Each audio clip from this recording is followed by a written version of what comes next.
people from across the internet. I'm R3negade, and you're probably wondering what I'm doing 20,000 leagues under the sea. I'll admit to a polite interest. Well, there's a very good explanation for this. I beat a sea witch in a game of chess. And checkmate. How do you like that? And she did not take it well. It's not my fault she didn't know how the horsey moves. But hey, since I'm down here, I figured I may as well take advantage of the fact that it is Mermay to review a movie about mermaids. Namely, the first one that I pulled out of a hat, Barbie and a Mermaid. Did you say Barbie movie? Kind of. Maybe. What are you doing? Staring in your face.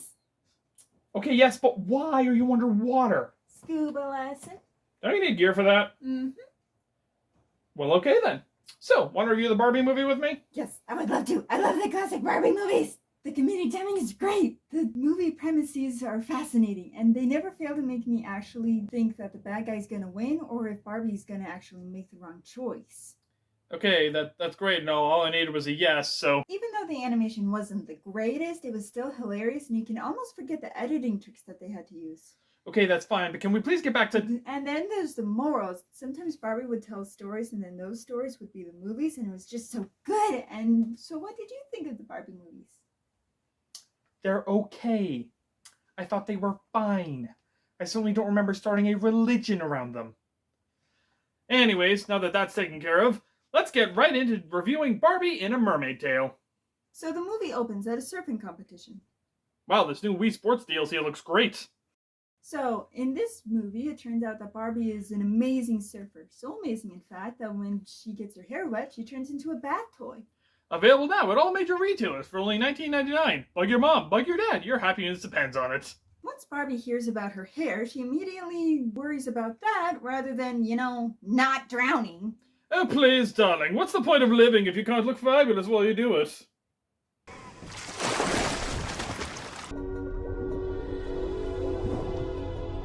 Merlia. Huh? Yes, I'm talking to you. What? A talking dolphin? What? I'm not drowning. What exactly was her plan before she dove in? She couldn't exactly breathe underwater beforehand, at least she didn't know that. So why does she care so much about her highlights being seen that she's willing to risk drowning? So, Barbie talks to her grandpa about her very weird day, and her grandpa shares the story of how she came into his life. Strong within, the force is not. Nope. So it turns out that Barbie's mother was a mermaid, which makes her part mermaid, which explains why she can breathe underwater, and talk to dolphins, and has bath toy hair.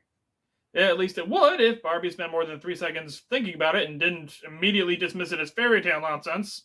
You've had way too many mega nasty wipeouts. Leah. You really want me to believe my mother's a mermaid?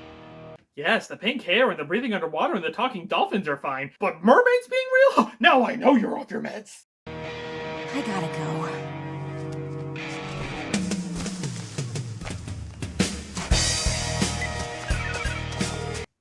That seemed unnecessary. There was a perfectly good door right behind him. Yeah, right behind her grandpa, who she's trying to avoid. So just go around then? So Barbie tries to go to her friends to figure out what's going on, but they seem to be on board with the mermaid theory too. Craziness doesn't explain your hair, but being half mermaid might. This website says in mythology, mermaids come of age around 16 and often go through physical changes like longer or different colored hair. Ha! That proves it! Remember, kids, you can believe anything you read online. The Barbie movie said so. So the whole is Barbie a mermaid debate gets settled when the talking dolphin from earlier returns, revealing that not only is Barbie a mermaid, she's a mermaid princess. And then she still has the gall to complain about all this. My destiny is to be the best surfer in Malibu. This mutant mermaid stuff is getting in the way of my destiny. Barbie, you get to breathe underwater and command an army of aquatic creatures. I had to make do with the dark arts and a sushi restaurant growing up. Besides, isn't mermaid and princess on the list of top 10 things that all little girls stereotypically want to be? So anyways, we learned that only the royal family is capable of spinning Morelia, which is what keeps the ocean alive. Well, that's one way to assert dominance. Personally, I prefer T-posing. I don't think that'd be nearly as effective.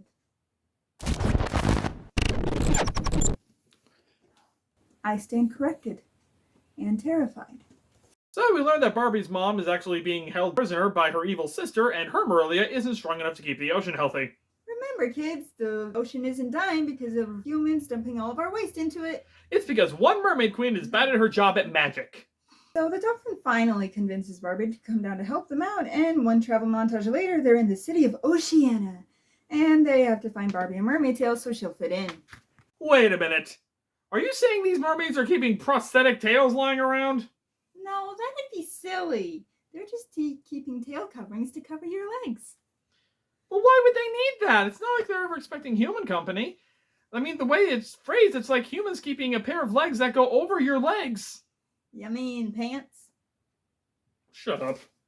So Barbie and the dolphin have to sneak around town by hiding behind some great merchandising opportunities. Or at least they would be if they actually sold See Which Barbie dolls. Not gonna lie, I would buy one of those. For your kid, right? Yes, them too.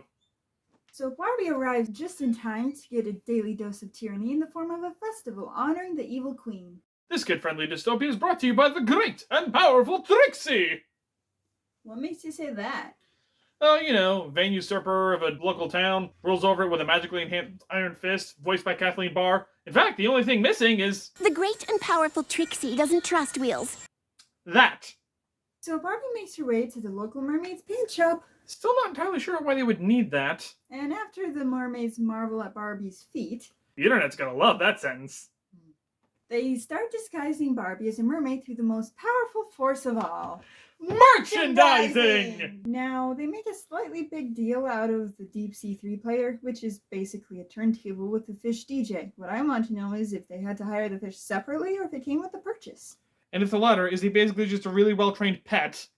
Now, Timmy, we'll get you that MP3 player you want as long as you promise to feed the little man inside it. Honestly, I'm more than a little disappointed that Goth Mermaid Barbie isn't an official toy. You know, between this and Octo Barbie, Mattel should really screen these movies in front of kids to figure out what they really want. Alternatively, it could just be us. True, but I still want one. So after the fashion show, their next move is to figure out their next move. To do that, they're gonna have to go visit the Destinies. They sound like the knockoff brand version of the Fates. They are. I'm thinking of a number between 1 and 1,400,220! No way! You got it again! I wonder if this would be more fun if we, weren't psychic. Oh dear God, it's worse! They're Valley Girls! Quick, we have to get out of here before the infection, totally spreads! Dude, what are you? Oh no, it's too late! I'm already devolving into teenage girl stereotypes! Get a hold of yourself, man! You okay? I'm okay. You good? I'm good. Ready to move forward? I'm ready. Good. Good. Anyways, so the Destinies tell them that they need 3 things: a celestial comb, a dreamfish, an Eris magic necklace. That's not a prophecy, that's a shopping list! First up is the celestial comb, which can be found somewhere that Merfolk can see but never touch. Well, that narrows it down to every landmass on the planet. So naturally, they call up Barbie's friends on her smartwatch, which she's still wearing underwater and not dying from. Apple, eat your heart out! So Barbie's friends do a quick Google search and narrow down the location to one very specific cave nearby, which happens to be guarded by some very deadly jellyfish. Okay, here's the plan. I'll send out Torterra, have a use Earthquake, that should knock them all out. They're nowhere near the ocean floor. How's that supposed to work? I don't know! How do fish Pokemon fight so flawlessly in land? The world is full of mysteries, and reality has no time for your logic. So instead of that plan, Barbie's new mermaid friends distract the jellyfish so that Barbie can do some rock climbing. And one Indiana Jones set piece later, they have their comb. Finally, they can look fabulous while they stage a coup, darling. They're always fabulous. True, but now more so. So their next stop is to find a dreamfish, which are actually fairly easy to find, but hard to get because you have to impress them. Well, that should be easy. Just show them that you're wearing an electronic device underwater and not electrocuting everyone within 5 miles of you. That could work, but instead she does this. Wow, that is impressive. She's like surfing in reverse. She's never. How did you do that? Oh, that's easy. The salt water is destroying my vocal cords. You need to get that looked at. Probably. So it turns out the dreamfish agree with my bother. You mean brother? I know what I said. Anyways, one dreamfish agrees to help Barbie out. 2 down, 1 to go. Man, being a prophesied hero is easy. You do realize that they still have to get Eris' magical protection necklace, right? Well, yeah, but the way they're going now, they could probably just do a musical number and be done by lunch. I was kidding! What? Stop her! So Barbie ends up getting caught in one of Eris' inescapable whirlpool. Man, it's gonna be hard to get out of something inescapable, isn't it? Actually, it's gonna be super easy. Barely an inconvenience. Oh, really? Because Barbie summons the dreamfish for her one wish, which they think is being fully human and leaving her mermaid half behind, but she actually declines. Yeah, because she's not a heartless idiot. And apparently that's enough to give her a legit mermaid tail that's powerful enough to escape the inescapable whirlpool. Remember, kids, when you do the obviously right thing after having gone through an entire quest to set up doing that right thing, you will get magic powers. I do love that there's no way to test that.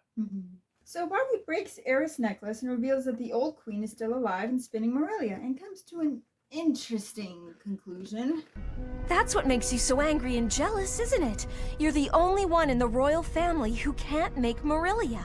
This girl lies! You lie! You lie! I know what it's like to feel different. No. No, you do not. Not like her. Eris is a talentless hack. Barbie is a surfing champion. One of you is hated by all, the other is loved by all. There was nothing in the movie that showed Barbie suffering because of her being different. At least nothing that she didn't bring on herself. Sorry, Barbie, I get what you're going for, but in this case, you really don't have a leg to stand on. Well, of course not. She has a tail now. So, then Barbie tricks Eris into getting sucked into her own whirlpool and taken away. Where was that going again? The sequel. So they free the queen. Barbie gets the power to switch between being a mermaid and a human. I'm not jealous, you are. She learns to embrace the differences that were less of a problem to her as breathing is to the rest of us. And that's Barbie in a mermaid tail. So to summarize, It's fine! Look, it's not a masterpiece. There's more than a few things that bother me, like the bargain brand Valley Girl fates and Barbie's character arc. Hey, I heard those air filters send. But if you like mermaid stories, or if you have a kid you need to keep occupied while you run to the grocery store, then of all the movies out there, this is certainly one of them. On a scale of horrible to awesome, I give this a good 0.1. Now, if you're done tasting my hand, would you kindly sum up this movie in one sentence or less? certainly, overall this was a pretty average Barbie movie. The logic Barbie used to try and connect to the villain was just wrong. Barbie, in theory, totally had more of a leg, wing, tail, something to stand on than the girl named after the magical ocean thread stuff. But other than that, it was fine. I like the sequel better though. That was almost certainly more than one sentence, but my fingers are getting all wrinkly, so I do not care. So, want to head back up to the surface? Sure, I'm just waiting for my cab. You can't call a cab down here, they're uninsured! You were saying? Well, I've seen weirder. I'm R3negade. See you next month. You can almost not notice the editing tricks they had to use. Okay, that's fine, but can we please get back to... And then there's the morals. What? No, that... Oh! Sorry! So, we opened the movie at a Barbie. At a Barbie surfing competition. The Barbie movie begins with a Barbie movie.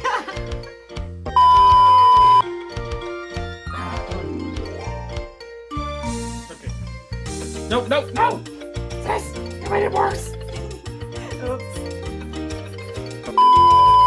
Which can be found somewhere that Merfolk can see but never touch. Well, that narrows it down to every landmass on the planet.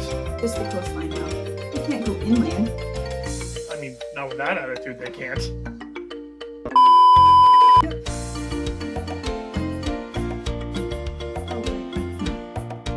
Stare! Stare with intent! Or go camping and stare with intent!